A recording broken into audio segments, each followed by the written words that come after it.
Hello, hypnotists, NLP people, and self-improvers. This is the Brain Software Podcast, episode 150. I'm Chris Thompson, and today, Mike Mandel and I will be continuing with part 3 and the final part 3 of our discussion on conversational hypnosis. So stay tuned.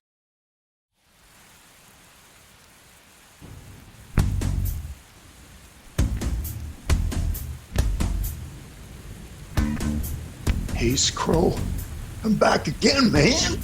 Actually, I never left at all.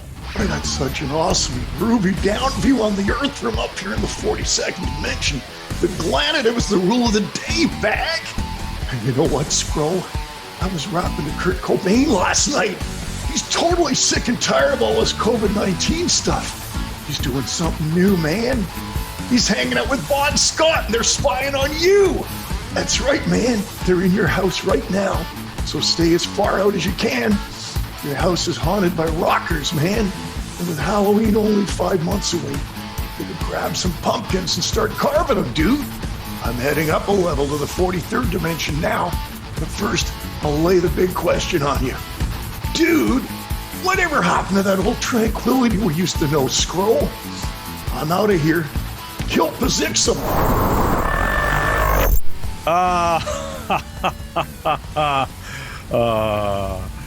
These are days of victory. Yes, they are. So let me welcome to the eschaton the smartest and funniest person I know with only a grade 10 education.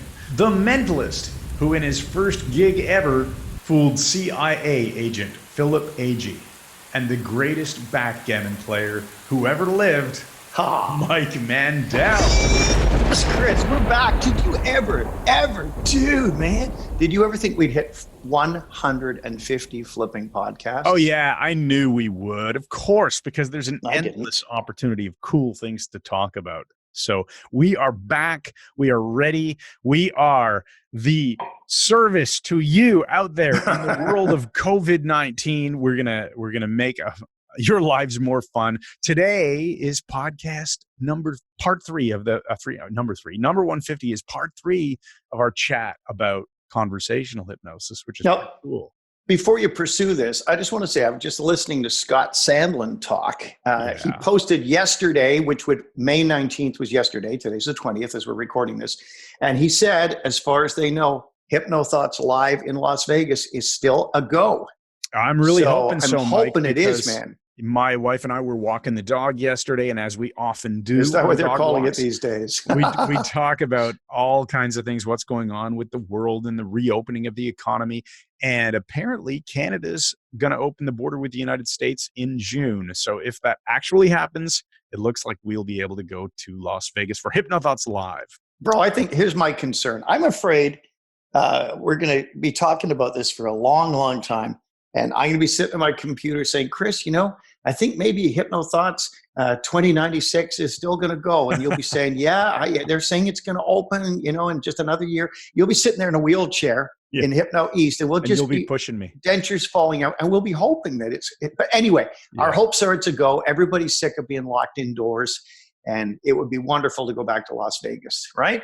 It would. I'm really looking forward to it. Hope it happens. But anyway, in the meantime, let's get on with the show. Oh, first of all, this is the show. I have designated 2020 as the International Year of the Bastard. I like that. I've met so many bastards this year. Just people are really jerks. So if you want to celebrate International Year of the Bastard, whenever you greet someone, just say to them, "Happy Bastard." Happy bastard. All right. It spreads. So let's get on with our think tank words of the day, and then let's go into everything that is left. And there's so much to talk about with conversational hypnosis. Right. Well, the think tank words drawn from the actual think tank are village, employee, and clothes. What do you get out of that, buddy? Well, I'm going to jump right to clothes. And I love the line that you used when you were doing a stage hypnosis gig years ago. And I know where you're going. Yeah. And you said, "Hey, you cut your own hair, don't you?" And he goes, "No." "Yeah, you do. You cut your own hair and you make your own clothes." He looked odd, and it went over very well. he was the subject of gales of derisive laughter and stopped bothering I just love that line so much. So I think just the word clothes to me, when you say it, it's context driven. It makes me think about my word of the year, fun, having fun. And sometimes I suppose dressing differently can be fun too. So put on something that makes you feel fun. And for me, I guarantee you it's not a suit and a tie these days. Yeah. I don't think you have to go to as far as a clown suit or anything. No, I don't think you have to. But, I've seen all kinds of pictures of people wearing masks that have prints on them, COVID-19 masks, right? With weird looking prints. Like one guy I saw, he was trying on, I think it was a Facebook funny video, and he had these different printed masks with different beards and mustaches, and one where he was smiling with no teeth. It was just really, really funny. So clothes can be fun. There you go. Clothes can be fun, and somehow we turn that into masks with no teeth. That's good. Now, when I see village, that word, the first one, the first thing that comes to mind is the 1967 series out of Britain called The Prisoner with Patrick McGowan, and he was a secret agent who's just kidnapped, knocked out cold, wakes up in this village, doesn't know where he is. He's essentially under lockdown too. So unfortunately, this word makes you think of COVID-19, and it makes me want to get outside. We are all in our own little village. I think it's important to maintain the relationships that we have in our own little village with people. And fortunately, from what I'm hearing, a lot of people are doing that. They're online a lot and still talking to friends and so on. It's sad to let things disintegrate and become too isolated at this time, I think. Yeah, we were out for a dog walk this morning, as again, we're doing every day, more than once, and I passed by a sign, and as you know, I live in the township of Scugog, and the little sign in the church parking lot that we walk by, it said, "Community is not canceled." Oh, that's nice. Isn't that nice? That's very nice. I said to my wife, "Oh, that's a good sign." She goes, "Yeah, it's been there for months." It's like I haven't noticed it. Yeah, now it jumps out, right? It does. It really does. You know what I thought you were going to say? Go ahead. I'm talking over you. Sorry, go ahead. So you know what I thought you were going to say about village? What? I thought you were going to refer to the village people and how that cowboy guy is the coolest. He's the coolest. Their clothes make life fun. Oh, they absolutely do. Which of the village people do you most identify with, Chris? Oh, it's the cowboy guy. He's the coolest. Totally. He gets guns. Well, the cop had guns too, I think. Now, when you get to the word employee, that's kind of interesting because the first thing I think is with this lockdown, a lot of people have lost their jobs right now. Yeah, a lot of people have. We've been urging, like we had, huge, not conferences, but training shut down in April and June in Toronto. We had to shut down the Bob Burns event, and we'll see what's going to happen with Dave Snyder in October. We're hoping that they're not going to be saying another month and you'll be able to. Well, provided they open the border, we should be fine unless they're saying, well, any Americans who come into Canada or any foreigners, period, who come into Canada have to self-isolate for 14 days. That would 10 days. That would throw a big monkey wrench into things. For sure. Carl Smith was saying 10 days for the U.S. That's all. So when I think of employee, I think of people who've lost their jobs. So as we've been saying to our students online, use your skills and help people online, and you can still earn income as a hypnotist, as a hypnotherapist, as a personal coach, as many of our students and friends like Carl Smith and Ashley May and all these amazing people are still working online, and they're still getting by okay. Yeah, absolutely. Absolutely. Now, when we looked for the last two episodes, Chris, we looked in 148, 149. We were starting to talk about the whole idea of conversational hypnosis that occurs when you're just talking to someone in an ostensibly natural conversation, but how it can be, and in fact always is hypnotic to some degree. And we started looking at some of the tools. So we're going to expound upon that today and bring in some more of the tools that you can bring into a conversational hypnosis session. The very first one I have here is the idea of embedded commands. Okay. And of course, as you well know, embedded commands, that's embedded, not in bed. Embedded commands are embedding commands or statements or questions are a way of concealing within an ostensibly normal sentence phrases, sentence fragments that slip past the critical faculty of the mind directly into the unconscious. That's the theory behind it.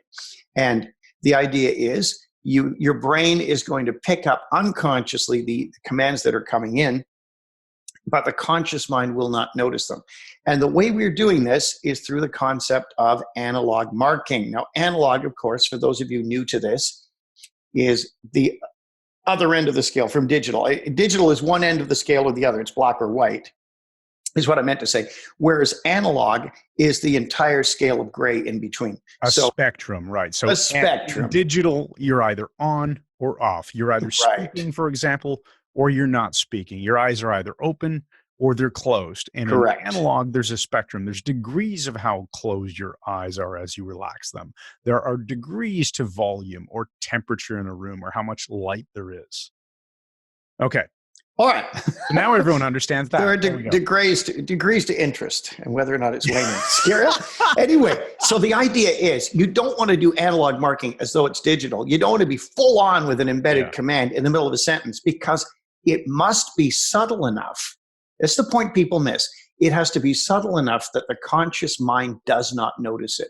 But the ever-vigilant unconscious mind, ever-vigilant unconscious does pick up on it. You're smiling on the video. What are you laughing Yeah, you don't at? have your, I'm just thinking of the absurdity of it, right? You don't have your everyday voice and then your hypnotic embedded command voice, like if you made it that much different. Hey, so Mike, I was just thinking, when do you want to come over to my house next? Okay, well, obviously, those of you listening, Chris is doing a very heavy-handed analog marking on purpose. Now, remember, he's marking it so strongly that we can hear it consciously.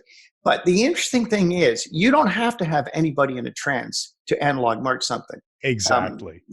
You can, without even any vestige of a trance, you can still get things into the unconscious. Now, what you're doing is you're embedding commands by either pausing before the part that you're marking out, or you can even touch the person to mark that part of what you're saying. You can change your volume. You can drop the timbre of your voice. Anything that makes the segment that has the hidden command or statement or even question, usually a command though, anything that marks it clearly enough to be determined below the threshold of awareness and determined as by the unconscious mind as being important. It gets into the unconscious and can change the person. Let me give you an example of this. I discovered this by accident way, way before I knew anything about Milton Erickson. I was in high school and I had been doing hypnosis since 1965 on my friends, but this wasn't hypnosis to me. This was that other weird thing I do. Of course, it was all hypnosis. I just didn't know it yet. I'd be walking home with two friends of mine, Brian and Steve. Brian, I'm still very much in touch with. Steve is now a corporate lawyer. On the way home from school, we'd walk home together, always take the exact same route, and I would talk to them in a certain way. And as I would do so, I would say, I was just wondering if you two guys are going to fight with each other again. And I'd start putting in these embedded commands without knowing what it actually was. And they get pissed off with each other. Can we say pissed off in this? Yeah, I think so. That's so family friendly. So, last time I checked, still democracy. And they would wind up like wrestling with each other and getting all dirty and mad at each other, which was hilarious. So, of course, eventually it became context anchored. So simply walking home that same way, that same route, would start to fire this. Once they got mad, I would geographically, spatially step out of the frame, and they'd only see each other and would argue and fight, not hurting each other, but wrestling and getting mad at each other for my entertainment. And that's hilarious. I was a weird kid, but it got to the point that they knew I was doing it and still couldn't stop it. It had become so anchored. Now, all I was doing was embedding a command. Now, how else can we do this? My wife and I were coming back from Montreal on the 401, big highway in the rain with another couple, and they wouldn't talk to me. They were all reading. It's a 5-hour You were the driver, drive. right? Yeah, I was the driver in a Volvo, 5-hour drive in the rain, boring. I put on a bit of Black Sabbath. They'll turn that off. We can't think. Okay, come on, guys, talk to me. No, we're reading books, magazines. Okay, and I said, on a long drive, it's very easy to begin to get car sick. And I drop my voice and embed the words "begin to get car sick." My wife hears it. She's known me for years. The couple in the back seat didn't hear it consciously. I only said it once, and within a couple of minutes, Janet says, "Wind the window down, I'm feeling really sick." And so is her husband. Her husband says the same thing. So am I. And I immediately put the heat on full and lock the windows up with a childproof lock and start driving like a lunatic. How's your stomach now? Now, I only said it once, on a long journey like this. It's very easy to begin to get car sick. And they're not even paying attention. But this is how alert the unconscious is to signals and messages. So the first thing you're going to do is learn to conceal suggestions. inside Now, your of normal speech course, pattern. these days, Mike, you're much more interested in people's personal ecology, and you would never do that to someone on a car trip, right? No, I mean, we're talking, this was literally 28 years ago. Yeah.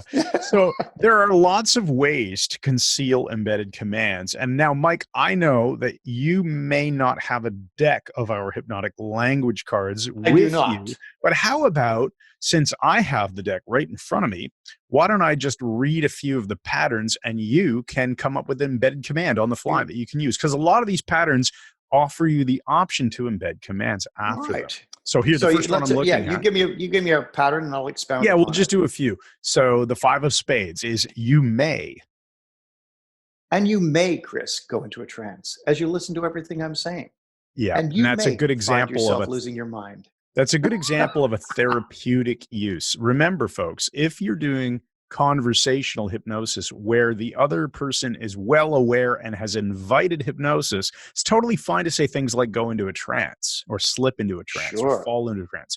Probably not the thing you would do if you were looking to do a covert method. No, because it would probably be breaking rapport. Yeah. But so you now could maybe easily you can mix and match, Mike. You can go covert on some of these if you want. Sure. So how about 10 of hearts, perhaps? Perhaps you can find new solutions to your problems. Perhaps you can learn, Chris, to look at things in a different way. I love it. And perhaps it can be a simple matter to begin to get car sick. I love it. Okay, King of Hearts. What happens when? What happens when you really reconsider this? What happens when you sink back in that chair and formulate some new processes for your life?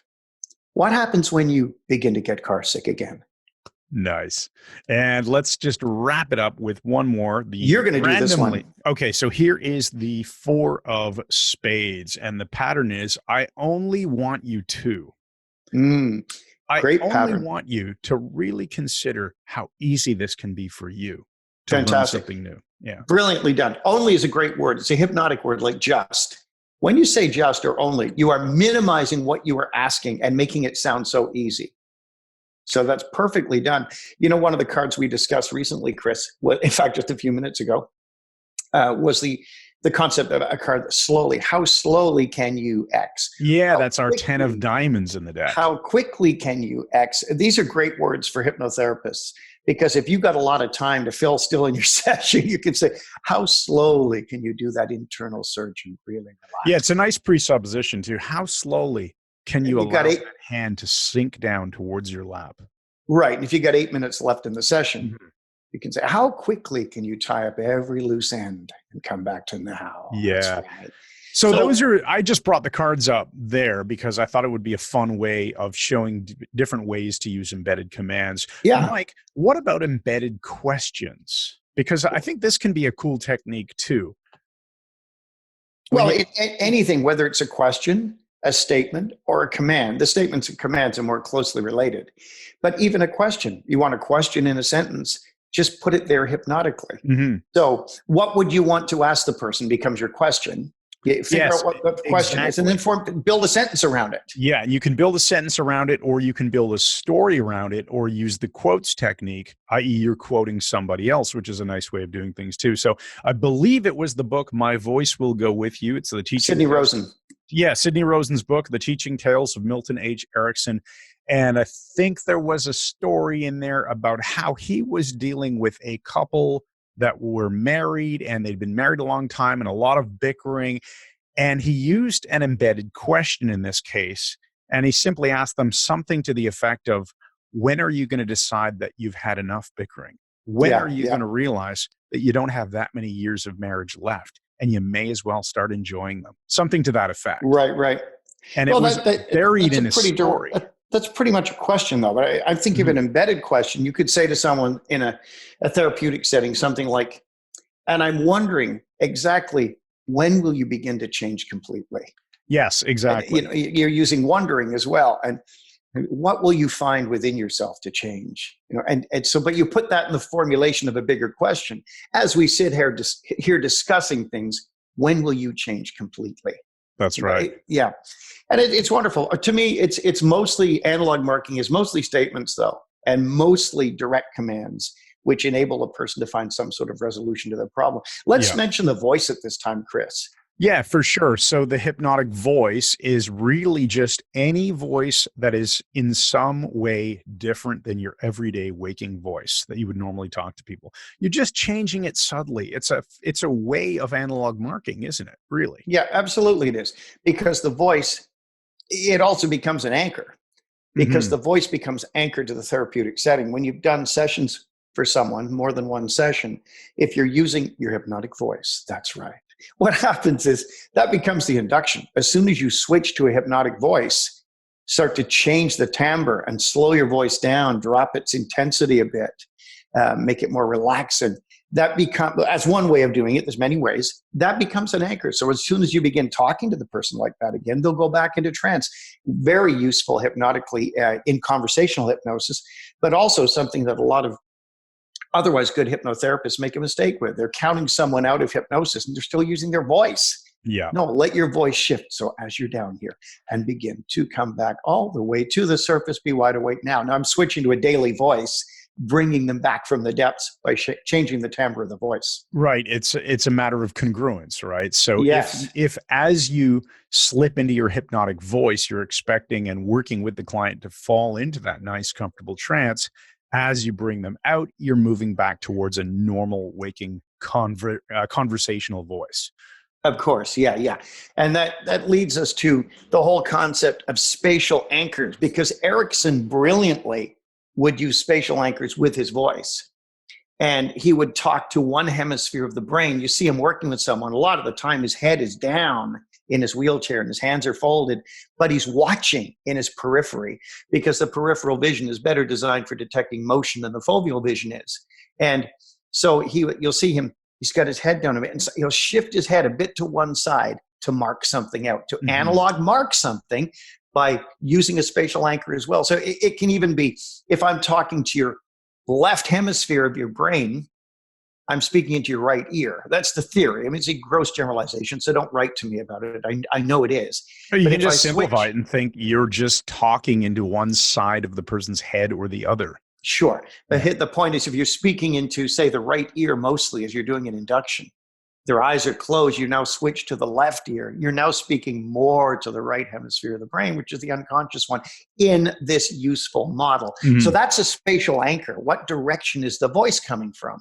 But you can also use visual spatial anchors, which I like to use, just marking things out with your hands. You know, that idea that you used to care about, that idea, and you put it aside with your hands and point at it. When you point at it as that idea, you're now reducing its importance. It's out there somewhere. But this concept here, now we're spatially anchoring with my hands in front of me in a different place. But if I go to the right, like I can be saying, and these resources here, the things that we can install for you, I'm marking to my right, could be the left, my hands in front of me.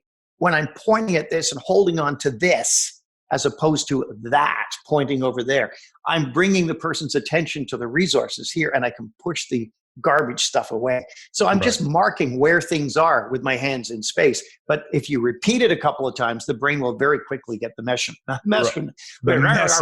Easy for me to say after for you. Okay, the brain will quickly get the message. Right. And you're being congruent with the gestures and your vocal tonality, and everything is matching.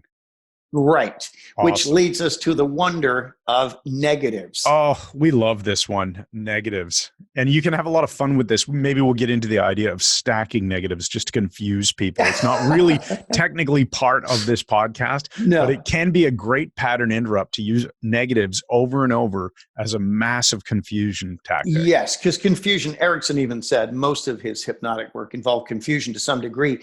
You can build massive confusion, although massive doesn't really hit because the word typically applies to physical mass, but you know what I mean. So it's okay. So it's okay. But the point with the negatives, if you stack, as Chris was saying, it doesn't really apply here, but if you stack tons of negatives on top of each other, they're consistently deleting and reversing the one that you just heard. Yeah. The example is, I said I had a friend years ago who turned out to be a friend of me.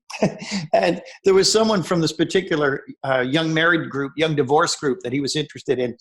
And I said, yeah, the group had said to me, they wondered if you'd like to come to one of their meetings. I was making this up. He went, oh, really? Well, what did you answer? I said, Well, I told them that I couldn't really find it in myself to not say that I didn't think you wouldn't be at all interested. And he went sort of blank, and I said, so I didn't.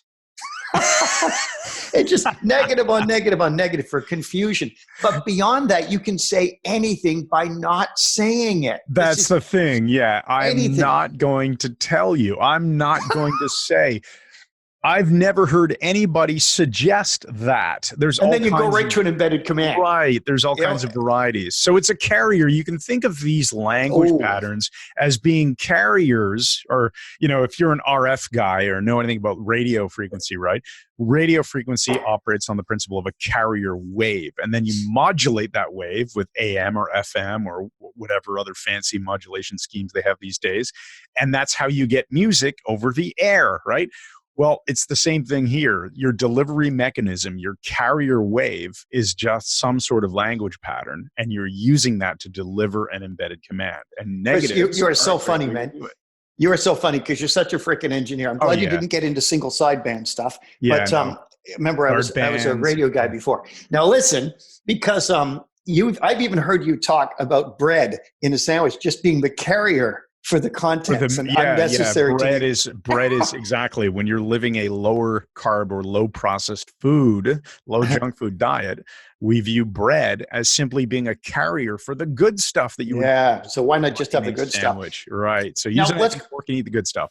Let's go back to negatives. I'm not going to say, and then you hit them with an embedded command. Right. I'm not going to say that bread is unnecessary. Right. And I said, my friend years ago, an NLP trainer, very skilled, he was doing plumbing on the side, and he approached one of the fast food restaurants and said, I'll handle all your plumbing and all your sprinkler stuff 24 hours a day. I'll give you a great deal. And they said, and he wasn't even a plumber. And they said, oh, it's interesting, but we work with company XYZ in the US, right? And he just sort of flinches and goes, oh, company XYZ. And they said, oh, is there something wrong? And he just nodding his head, and he goes, I'm not going to say that you'll have a big problem with them. And I'm not going to say they're crooks. I'm not going to say anything like that. And they went with him. They said, oh, well, we'll work with you then. You can say anything by not saying it. Be very careful how you use this, folks. I would certainly never want to say, I'm not going to say they're crooks. Especially if they're not. You just said, I would certainly not never say. You just did a double on yourself. In other words, you would always say. So if you're looking for ways to have some fun and practice this technique, though, I do encourage you to practice stacking the negatives, and it can come naturally to you. And I'm not sure how quickly you can forget to notice that it's not at all possible to even forget to consider not to do this. Sorry, I'm going into trance. Oh, I should have just said that's right, because that's our next item. That's our next item, buddy. So go that's ahead. Right. Elaborate on that's right. And would you use the Ericksonian term, that's right? Is that something that you would say in a regular conversation, or would a conversation? Try that again. Or would you stick that more in the therapy room setting? No, either way. That's right is the universal amplifier that the behavior, the analog behavior that your subject is offering back to you, how they breathe, how they look at you, what they say, what they do. There's all these things they can vary on an analog scale. When you say that's right, you are amplifying whatever they just offered and sending it back to them. Beautiful. Now, obviously, in a hypnosis session, I'll be saying it all weird and Milton-y, like, that's right. That's right. But in conversational hypnosis, it can be a simple, that's right. Yes. So if somebody, let's say you're having a conversation about a difficulty somebody's that you're chatting with, they're having some sort of problem in your life, you make some brilliant comment, you see a bit of a flashbulb sort of realization on their face. Yeah. I mean, you're mind reading to an extent, but you're calibrating something has happened. It looks to you like, oh, they have realized something here. That's a perfect time to slip in that's right. Well, Chris, you brought up a really interesting point here, which is not in our notes, but the idea of a shift. Mm-hmm. The whole thing of noticing a shift, because you're calibrating. We said in the other podcast on conversational hypnosis, you must be calibrating the person so you can see when something has changed. And Tad James does a beautifully elegant thing here that I absolutely love. If he's doing timeline work with someone, and probably hypnosis as well, if he sees a sudden shift of integration, like a flushing of their face or whatever, something has just hit. He just says, wow, that was a big one, wasn't it? Yeah, nice. And they go, yeah. He's offering it back. He's acknowledging the shift that's taken place. And by doing that, guys, listen, here's the subtlety. By offering it back, he is cementing the change in place, which is so powerful. That makes a lot of sense. Chris, we have to go to a commercial break, and then we're coming back for more. And now a commercial break from the Shizjig Corporation. Well, son, how's that homework coming along? Okay, I guess, Dad. It's just kind of boring around here with nobody to hang out with. All my friends are locked indoors. I can only talk over the garden wall to Spunkaluccio or under the razor wire to Mr. Gomez next door. Don't start complaining about COVID-19, son. It's good to be locked down safe. And Mr. Gomez is a good man who might be Mexican, too. At least he tells great hypnotic loop stories about Frida Kahlo and the Alamo. Yeah, Dad. History's my favorite subject. If this coronavirus lockdown ever goes away, I'd like to study it in college someday. Whoa, slow down, Will Durant. You don't want a history degree because it's useless dwelling on the distant past. Besides, if you work hard and actually get a history degree, do you know what the only thing you'll be able to do with it is, Josephus? No, Dad, what? Teach history. Ha ha ha ha ha. So if you don't want to spend your life wearing thick glasses and a sports coat with elbow patches, give that one a miss. Yeah, I guess so, Dad. But when will this all end? I'm sick of COVID-19. Of course you are, son. That's because you don't have a vision for the future. And that's what comes from all this history nonsense. Yeah, I guess I'm still just Danny. Yes, you are. And I'm glad you got there before I did, Captain Average. But on a good note, here at the Shizjig Corporation, we recently hired Dr. David Ambrose. He's using CERN's Large Hadron Collider and making regular trips to the 42nd dimension to meet with the ghost of Steve Jobs to design a vaccine for COVID-19. Once he's finished, we'll get Elon Musk to test it on Mars. Then we'll have the world's only fully functioning electric vaccine that contains absolutely no ant extract. Let's see Gates and his big giant ball of duct tape top that one. Wow, I'm sure proud of you, Dad. Take it easy, Captain Dad Warship. I'm just doing my job for huge amounts of digital currency, of course. And it's all thanks to the Shizjig Corporation and the wonderful gullibility of the general public. You know what I think, Dad? What's that, Danny? I think Gus Quisson would be proud of you, too.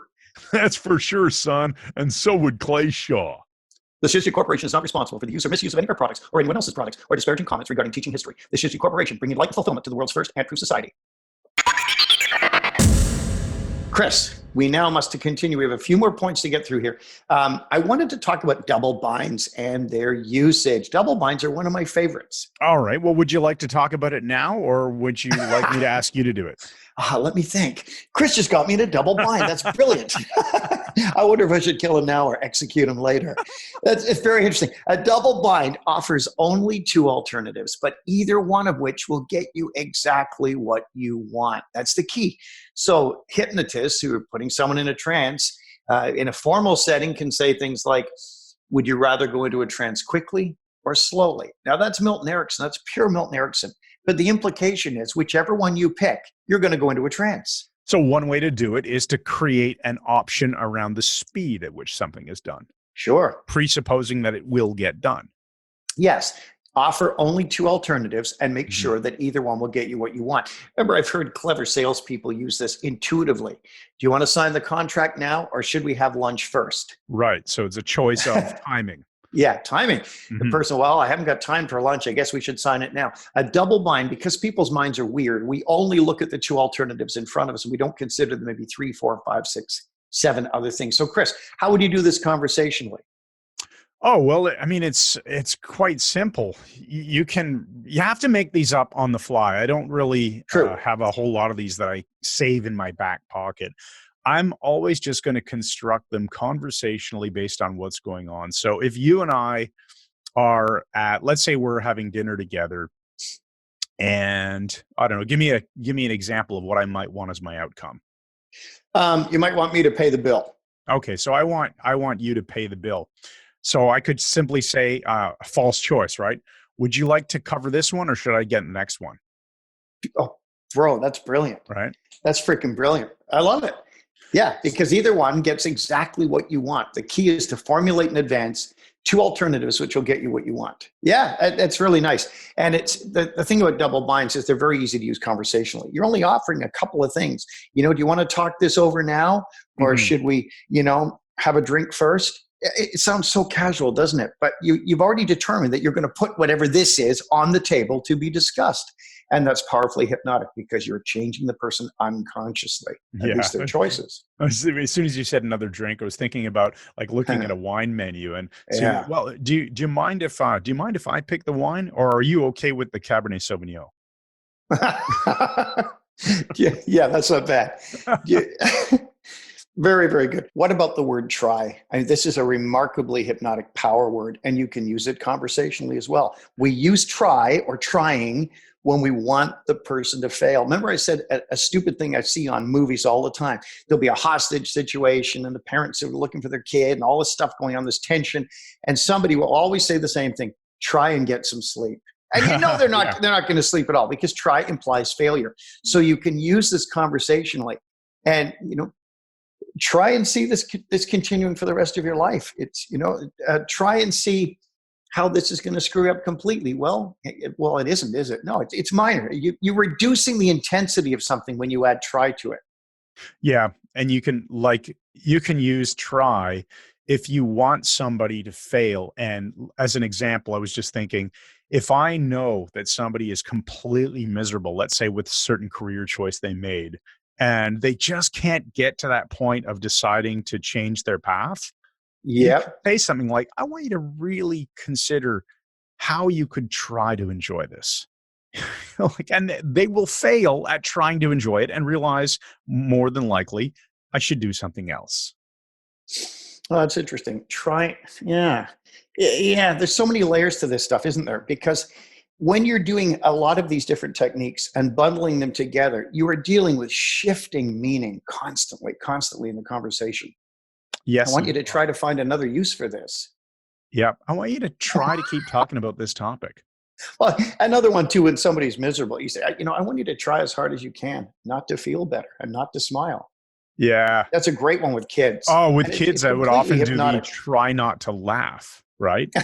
It's wonderfully hypnotic. Try not to laugh as you put on a really serious face, as the father in my case, and then slowly move the facial gestures towards weird and laughter, right? And then kids are trying and failing not to laugh. And eventually they just burst out in laughter. It's a great game. It definitely is. Now, suppose somebody is layering on a lot of conversational hypnosis stuff and they see the other person getting all kind of woozy and bleary, meaning they're actually beginning to drift into a trance. One of the cool things you can do is, depending on the situation, it's a Carl Smith thing of going with your gut. Like when you got it in your gut that the timing is right. I totally agree with him on that. There's two phrases you can use. Now, you can say, eyes closed now, or and sleep now. I did that with Clive Elliott, martial artist from England, 5th degree black belt, had a bunch of his students in Canada, wrote for Martial Arts Illustrated, TV star. He was over with a bunch of his students. We were sitting in a pub, and I had a deck of cards and just started tapping it on the table as I was spinning it around.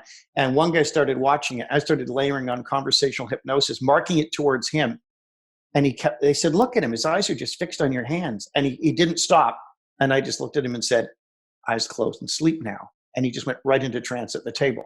We convinced him that he'd ordered a bottle of wine, and he was in a panic because he didn't drink. And he kept saying, did I order wine? Is there wine coming? Steve, your wine's here. It was just fantastic.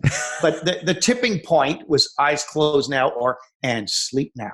Right. You do it conversationally. That can be enough when you recognize they're up on the wall, the garden wall, just to give them a little nudge so they fall off the other side.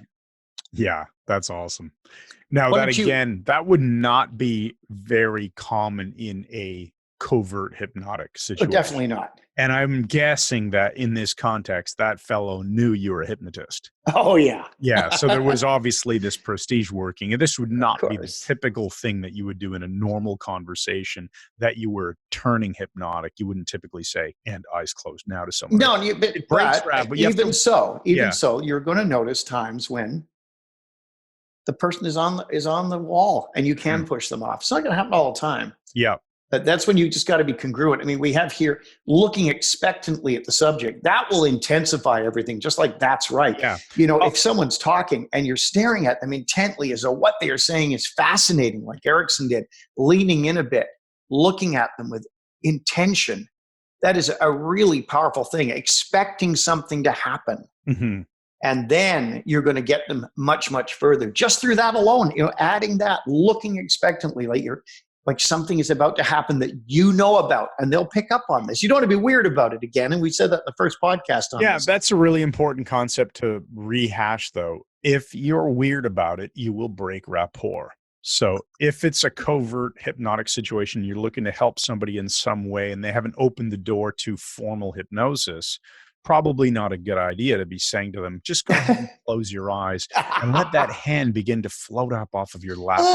Weird, the thing, right? You're a serial killer or a stalker or something. Rapport. Yeah. But if you're having a conversation and you see the person's eyes glazed over and you were to say something instead, like, some people find that closing their eyes to imagine a better outcome is a helpful thing to do. Yeah, I'd add the words at times like this.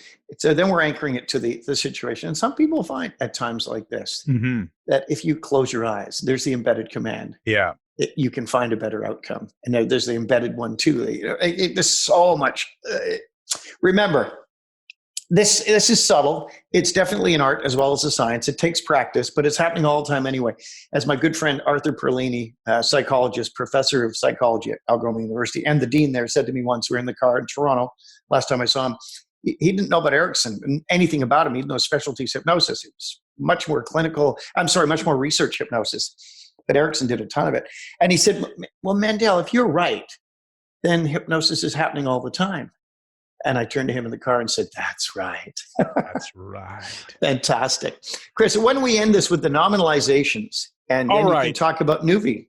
Yeah, for sure. So probably a good point to mention that we have a course. It's about 45 minutes long, and it is called Nuvi. It's about 10 or 11 videos. That could grow as time goes on. You never know. We might add more to it. But it is a free course. It's available on our website. It is currently at the website homepage, MikeMandelHypnosis.com. And I'll put a link to it in the show notes just to make sure that it's easy to find. But you're going to want to type in to our website, MikeMandelHypnosis.com/podcast/150 to find the show notes for this podcast episode, I should say. And then we'll get you the Nuvi course, which is pretty cool. But basically, it is a way of constructing never-ending sentences. You're using words called nominalizations, unspecified verbs, and you're connecting the two types of words using linkages. And the easiest linkage in the world is just and or and as. And the reason that this matters is because the nominalizations, those are words that mean different things to different people. And they are not the kind of things that are physical in nature that we like to say you could put in a wheelbarrow, right? So a tree is a thing, and everyone has generally the same kind of understanding. There are pine trees and oak trees and maple trees, but they're basically things that grow in the ground and have roots and trunks and all that. We all know what those are. But things like connection, well, that's not a thing that you could touch or feel. Love, excitement. Right. And I think the key here, Chris, is these are nouns that have no physical form. And like you said about the wheelbarrow, if you can't put them in a wheelbarrow, it's a nominalization. But these are nouns that have a different meaning to every single person based on their personal history, if life I say connection, perceptual or if filters. I say learning, or if I say deep interest. Empowerment. Yeah. Understanding. All great nominalizations. And when we layer nominalizations into our conversational hypnotic work, the brain is forced to go inside, point the attention inside, and attempt to find meaning from that's personal the experience. Thing, right? When you use a word like a nominalization such as learning or value or entertainment or excitement, whatever it is, the person who hears that has to apply some sort of filter to the word and give it meaning. Would that make sense? Does that make sense? Yes. And when we combine them with the never-ending sentence, we get things like this. And the kind of empowerment that you have longed to experience deep within yourself is the sort of thing that causes enjoyment of life once it is correctly applied. And the application itself can standardize all the feelings that erupt from deep beneath that superficial level. And as you look at these things, or at least bring in evaluation, the transformation you experience in your own life can be now. And so that's it. The nominalizations are the nouns that you can't put in a wheelbarrow. And therefore, some interpretation is required to understand what that means to the person, the individual listener. And it's the same thing with the verbs. So when we use a verb like transform, well, in exactly what way does something transform? Or if we say progress or move or develop or learn, in what way specifically does one learn? There has to be some sort of more complex process going on in the brain to take those words that someone hears auditorily and turn them into something that means something. And that causes the person to focus internally and go into trance and leaves them open to your suggestion, i.e. things like the embedded commands or the double binds or whatever it is that you're doing. Right. And when you're layering this in with a never-ending sentence of power is so much greater because you're unrolling that long roll of paper like you mentioned in the other podcast. And the Nuvi course, like we said, 45 minutes, it's absolutely free. Yep. And this will show you how to use nominalizations and craft these never-ending sentences. I got an email just last week, Chris, from a guy who said, this has transformed his conversational hypnosis. When I came up with this a number of years ago, maybe 4 or 5 years ago, I had students who said, where the hell was this 20 years ago when I was learning hypnosis? It's a great training tool, and it's completely free. So check out the show notes, MikeMandelHypnosis.com/podcast/150, and you'll be able to get the Nuvi course for free. And which leads us now to, Chris, why don't you give us, we have one empowering question today. All right. Let me scroll down in my notes to read you the empowering question. Here we go. Ask yourself, how many of my human interactions are more hypnotic than I realized until now? And what will I do to help create a fully ant-proof society? That's right. I want to tell you my Meta 5, Chris. This is Granddad and the banister rail.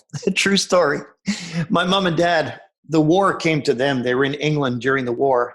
I've said before, the Manchester Blitz, they lost about 3,000 houses in one night of bombing. A terrifying thing to go through. And my mom said it got so scary night after night after night. The PTSD was just incredible. But it's Britain, you just keep calm and carry on. That's where that came from.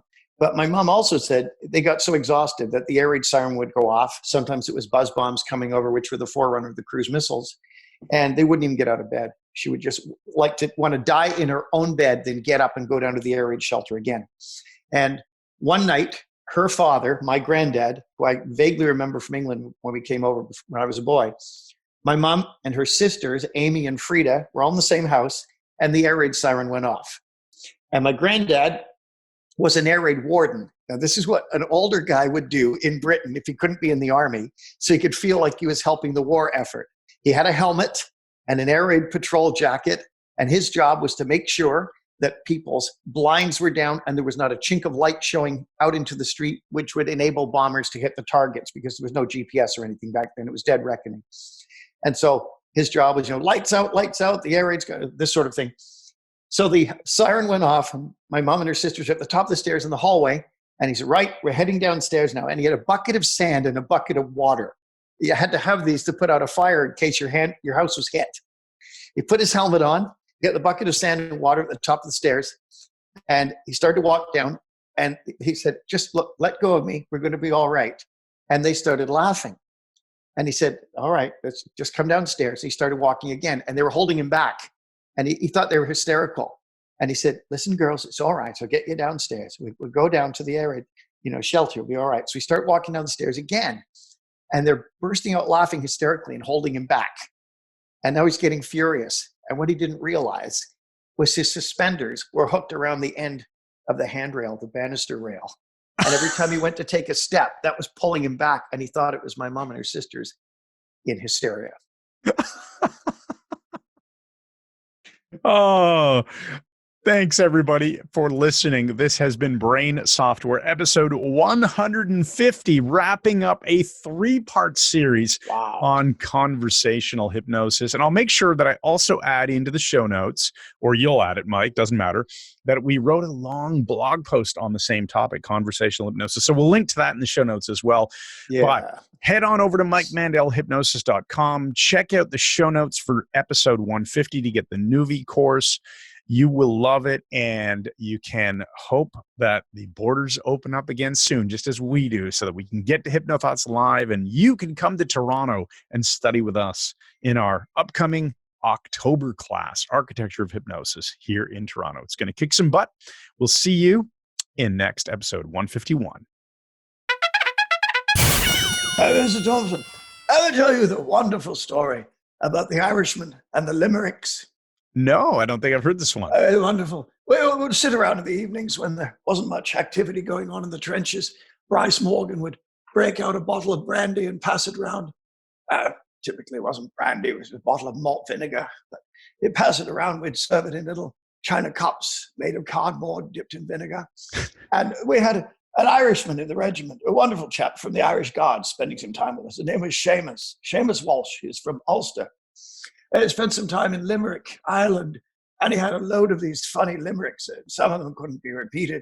And he'd start saying these around the fire of vinegar and brown paper. He'd say things like, once was a man from Danzig who was madly in love with a pig. I probably shouldn't complete that one. Then he told once was a lady from Ealing. I can't tell you that one either, come to think of it. It was the once was a man from Nantucket. Oh, no, I better not mention that. I know one I can tell you. This is a wonderful one. He wrote it just for the chaps. It goes like this. An organist assigned to a palace had a very remarkable phallus. As taught by Bryce Morgan, he'd polish his organ, and always he'd roll on an Alice.